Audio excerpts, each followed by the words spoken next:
ನಮಸ್ಕಾರ ಸ್ನೇಹಿತರೆ, ನಾನು ಹನುಮಂತ್ ಮಾಗಿ. ನಿಮಗೆಲ್ರಿಗೂ ಕೂಡ ಗೊತ್ತಿರೋ ಹಾಗೆ ಧರ್ಮಸ್ಥಳ ಪ್ರಕರಣ ಪ್ರತಿದಿನವೂ ಕೂಡ ಸಾಕಷ್ಟು ಬದಲಾವಣೆಗಳನ್ನು ಪಡೆದುಕೊಳ್ತಾ ಇದೆ.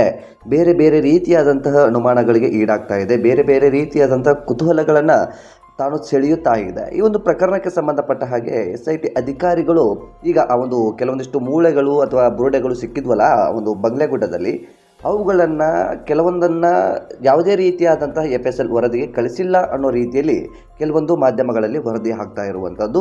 ಇನ್ನು ಕೆಲವೊಂದು ಬುರುಡೆಗೆ ಸಂಬಂಧಪಟ್ಟ ಹಾಗೆ ಅಥವಾ ಕೆಲವೊಂದು ಸ್ಕೆಲೆಟಿನ್ಗೆ ಸಂಬಂಧಪಟ್ಟ ಹಾಗೆ ಒಂದಿಷ್ಟು ಮಾಹಿತಿ ಕೂಡ ಲಭ್ಯ ಆಗಿದೆ. FSL ವರದಿ ಕೂಡ ಬಂದಿದೆ ಅಂತ ಹೇಳಲಾಗ್ತಾ ಇರುವಂಥ ಅಧಿಕೃತವಾದಂತಹ ಮಾಹಿತಿ ಯಾವುದೇ ರೀತಿಯಾಗಿಯೂ ಕೂಡ ಲಭ್ಯವಾಗಿಲ್ಲ. ಬದಲಿಗೆ ಮೂಲಗಳಿಂದ ಬಂದಿರುವಂತಹ ಮಾಹಿತಿಯನ್ನು ಪಡೆದುಕೊಂಡು ಮಾಧ್ಯಮದವರು ಪ್ರಸಾರ ಮಾಡ್ತಾ ಇರುವಂಥದ್ದು. ಅದಕ್ಕೆ ಸಂಬಂಧಪಟ್ಟ ಹಾಗೆ ಒಂದಿಷ್ಟು ವಿಷಯವನ್ನು ಗಮನಿಸ್ತಾ ಹೋಗೋಣ. ನೀವೇನಾದರೂ ಮೊದಲ ಸಲ ನಮ್ಮ ಚಾನಲ್ ನೋಡ್ತಾ ಇದ್ರೆ ಈ ಕೂಡಲೇ ಸಬ್ಸ್ಕ್ರೈಬ್ ಮಾಡಿ. ಹೆಚ್ಚಿನ ವಿಡಿಯೋಗಳಿಗಾಗಿ ನೋಟಿಫಿಕೇಶನ್ ಬೆಲ್ ಐಕನ್ ಕೂಡ ಕ್ಲಿಕ್ ಮಾಡಿಕೊಳ್ಳಿ. ಇನ್ನು ನೇರವಾಗಿ ವಿಷಯಕ್ಕೆ ಬಂದ್ಬಿಡೋಣ.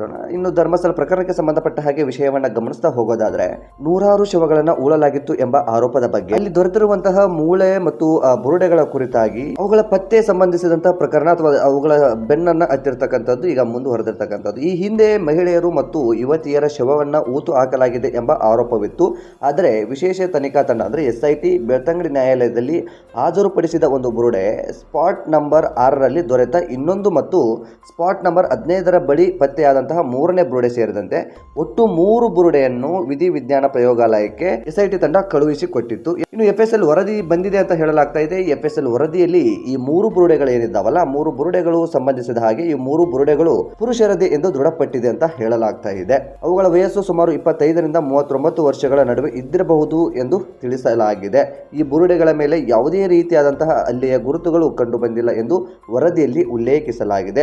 ಆದರೆ ನಂತರ ದೊರೆತ 7 ಬುರುಡೆಗಳನ್ನು ಇನ್ನೂ FSL ಪರೀಕ್ಷೆ ಕಳುಹಿಸಿಲ್ಲ ಎಂಬ ಆಕ್ಷೇಪ ವ್ಯಕ್ತವಾಗ್ತಾ ಇರುವಂಥದ್ದು. ಈ ಪ್ರಕರಣವನ್ನು ಧರ್ಮಸ್ಥಳದ ವಿರುದ್ಧದ ಷಡ್ಯಂತರದ ಭಾಗವಾಗಿ ಪೊಲೀಸರು ತನಿಖೆ ನಡೆಸುತ್ತಿದ್ದಾರೆ.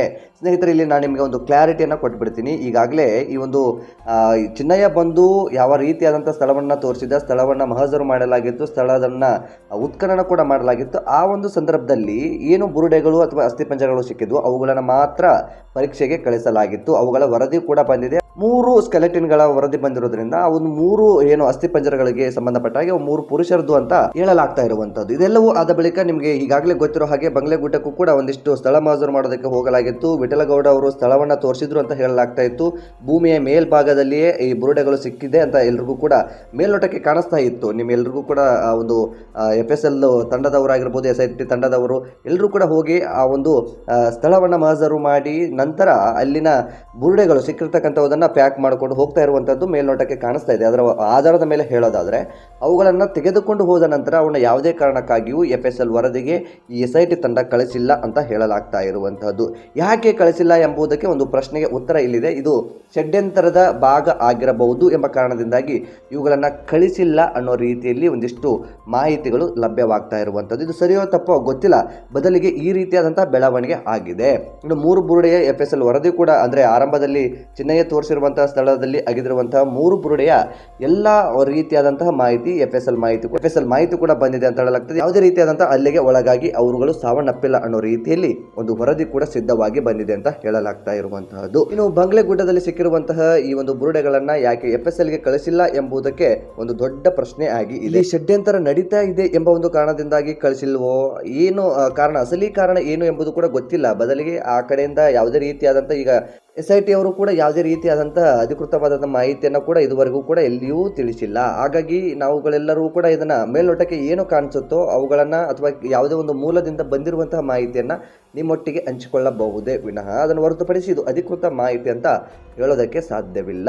ಸೊ ಈ ಒಂದು ಬೆಳವಣಿಗೆಯ ಬಗ್ಗೆ ನಿಮ್ಗೆ ಅನ್ಸುತ್ತೆ ಸ್ನೇಹಿತರೆ, ಕಾಮೆಂಟ್ ಬಾಕ್ಸಲ್ಲಿ ಮೆನ್ಷನ್ ಮಾಡಿ. ನೀವೇನಾದರೂ ಮೊದಲ ಸಲ ನಮ್ಮ ಚಾನಲ್ ನೋಡ್ತಾ ಇದ್ರೆ ಅಥವಾ ನಮ್ಮ ಚಾನಲ್ನ ಸಬ್ಸ್ಕ್ರೈಬ್ ಮಾಡಿಕೊಳ್ಳದೆ ವಿಡಿಯೋನ ನೋಡ್ತಾ ಇದ್ರೆ ಈ ಕೂಡಲೇ ಸಬ್ಸ್ಕ್ರೈಬ್ ಮಾಡಿ. ಹೆಚ್ಚಿನ ವಿಡಿಯೋಗಳಿಗಾಗಿ ನೋಟಿಫಿಕೇಶನ್ ಬೆಲ್ ಐಕನ್ ಕೂಡ ಕ್ಲಿಕ್ ಮಾಡಿಕೊಳ್ಳಿ.